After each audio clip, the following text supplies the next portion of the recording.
What is up, everybody? It is Guy Smiley here, and in this video we're going to be doing a mock review of this ship that I built from Elysium. We're finally getting around to doing the mock review of this. I actually finished this a very long time ago. This ship was featured in the movie, but this is a slightly different version based off of some concept art that I found for the movie. I believe it was drawn by Aaron Beck. This version is slightly more clean than you see in the movie. The one in the movie had some more stuff on the top. It had some more stuff coming out of the windscreen. This version is much cleaner, it is much flatter, and it did have, the thing about the concept art was, it actually had the logos in the corner there. So I was able to just cut those out and put them in a Word document, and then I could use those directly for the decals on this side of the ship. The reason there's no decals on this side actually is not because I wanted to give you guys a look at what it looked like without decals. Unfortunately, I actually lost the decal sheet that I was using for this, and I didn't want to print them out again because I actually need my last sheet of decal paper for something else that I'm working on that you guys will see next week.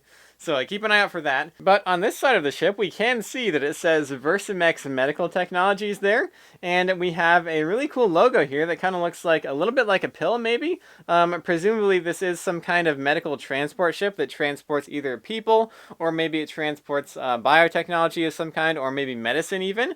And then we also have some graffiti here on the engine there, and some graffiti decals on the actual landing gear holding cell there.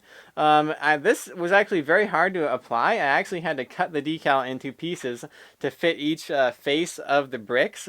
So that was actually a very laborious process to get that decal on there, but it ended up looking really good. I think the main thing about the decals on this model is that they really fill in space that would otherwise just be flat, blank, white bricks. They really add more visual interest to those places, I think. And that's definitely something to remember for your builds, if you guys want to make decals for it, is decals are a great way to actually fill in those spaces that are just flat on a model. So taking a closer look at the model here, we can see that I was able to get a fully detailed cockpit that could fit a minifigure here. The only problem with it is there's really not an easy way to remove the glass, so you kind of just have to take it off there, and that's where it attaches right there.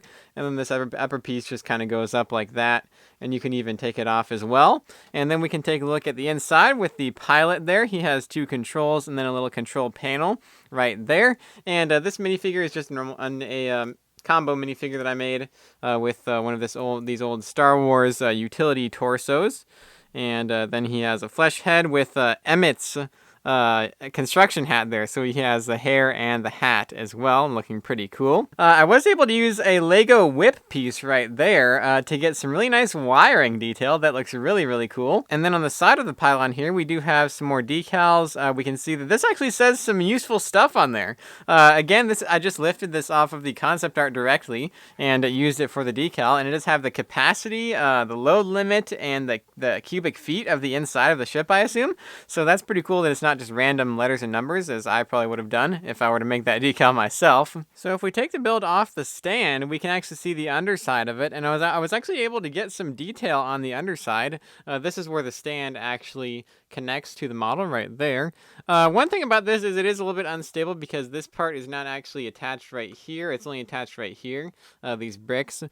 These bricks do give some nice texture on the bottom of the build as well. But the main feature of the bottom is the landing gear actually goes inside there, and then you can fold it out like so. And then you can fold the other one out as well, just like that. And now it can actually stand on its landing gear like that. And the only thing about this one is the concept art.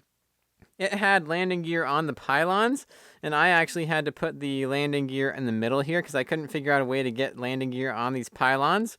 However, on the build that I'm working on, it does actually have an improvement to where it has the landing gear on the pylons here. And another problem with these pylons is they are a little bit very delicate. They're only attached with bricks there. They're not attached with anything else, so they do fall off very easily. Which is another issue that I fixed with the new version of this build that you guys will see very soon. And funnily enough, the build can balance itself on only the two landing gear pieces on this side and the other side. It doesn't actually need the middle one there right now in its current form. So that's kind of an unintended thing that actually just worked itself out with this build. And for the last feature of the model, I was able to incorporate a fully functional cargo ramp here, and then this piece flips up as well to give it some more clearance between this space right there. And there is actually a cargo crate on the inside, a wheeled cargo crate that I designed for this build right here. It's not the easiest thing to get in and out, but there it is. Very cool looking cargo crate right here.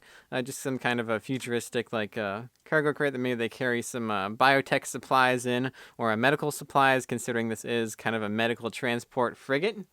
And then it can go right back inside. Let me see if I can give you guys a view of the inside of this. That's what it looks like inside. There's not really much going on in there other than just a empty space for you to put cargo in. And you can actually roll the cargo crate right back in as well. The only thing is the ramp, I wasn't able to get it very thin. As you can see, it is just bricks there. And the last thing I want to highlight on this is actually these windows. I was able to use rubber bands as the borders around the windows because it's very hard to get those little details in at the scale of Lego, since the resolution is kind of limited by like plates and bricks. So using the rubber bands around these windows here really worked to get some small scale fine detail that you wouldn't be able to get with bricks otherwise. And I think that is going to be it for this video. Be sure to leave a comment down below with your guys' thoughts on this MOC, and be sure to keep an eye out next week for another MOC review of the other version of the ship that I built using the other sheet of decal paper, my last sheet that I did not use to make the decals for the other side of this MOC. Be sure to leave a like on the video and subscribe to the channel as well, and I will see you guys in the next video.